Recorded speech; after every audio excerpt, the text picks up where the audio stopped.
suspect in a school shooting that left 4 people injured in Dallas has reportedly turned himself in. Hello, everybody. I'm Heather Hayes. And I'm Steve Eager. A law enforcement source says the suspect turned himself in late tonight after the shooting that happened early this afternoon at Wilmer-Hutchins School in southeast Dallas. Of the 4 injured, officials say 3 of the victims were shot. The injuries range from non-life-threatening to serious. Late this afternoon, Dallas ISD officials revealed the suspect was not yet in custody, but stopped short of saying whether the suspect was a student, how they got the gun inside, or any details about how the shooting unfolded. Fox 4's David Santendry has been in touch with the family members of the suspect, and he is live with more to tell us. David? Yeah, Stephen, Heather, a law enforcement source tells me that suspected shooter is here at the Dallas County Jail after turning himself in about an hour ago. This was supposed to take place several hours ago at an entirely different location, about a 10-minute drive from the high school over at Dallas Police Department's South Central Division. That did not happen. Some of his family members were on hand there at the police department, as well as dozens of officers just waiting to make sure that things moved safely when he drove up there and was supposed to turn himself in. But then it appears he got cold feet and went to a relative's home.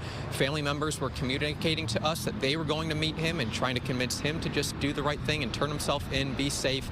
And again, here about an hour ago, he drove himself over here to the Dallas County Jail and turned himself in, according to multiple law enforcement officials. Right now, we'll take you back to where this all began earlier today. This is a tragic situation, and I know everyone wants answers. Wilmer-Hutchins High School, a crime scene Tuesday afternoon. Dallas Fire Rescue confirms a school shooting. 3 people, ages 15 to 18, taken to hospitals after being wounded by gunfire. The 4th, age unknown, described as having a musculoskeletal injury to the lower body. What are they not doing up there? Parents concerned about how a gun made it to campus. All DISD schools have clear backpack policies from elementary all the way up. So what is it that they are not looking for? We see what those backpacks look like.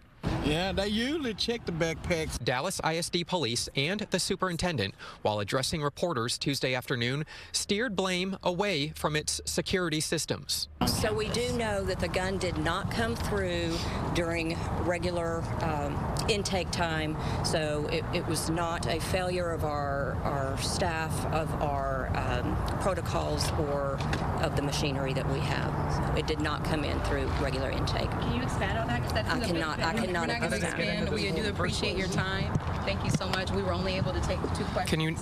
And we appreciate your time. Can you talk? The district stopped its briefing after taking only 2 questions from a group of a couple dozen journalists. The district will not explain how the gun made it to campus, circumstances leading to the shooting, where exactly it took place, or if security changes are coming. And it's the 2nd time they had a shooting like this. In April of last year, a student brought a revolver to Wilmer-Hutchins High and shot a classmate in the leg. The shooting prompted many questions about how the student brought a gun to school. In the wake of that shooting, Dallas ISD police revealed security protocols were not followed. The suspect triggered a metal detector, but no one checked his bag. Now, those questions even more magnified. Because it's scary and your heart beat fast because you're not there with your child and anything could happen.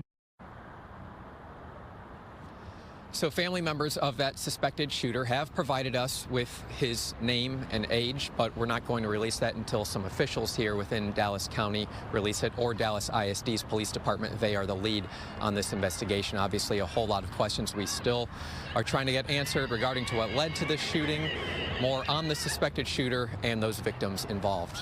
Steve, Heather, back to y'all. Yeah, just a couple of questions first. Any updates on those who were injured, David?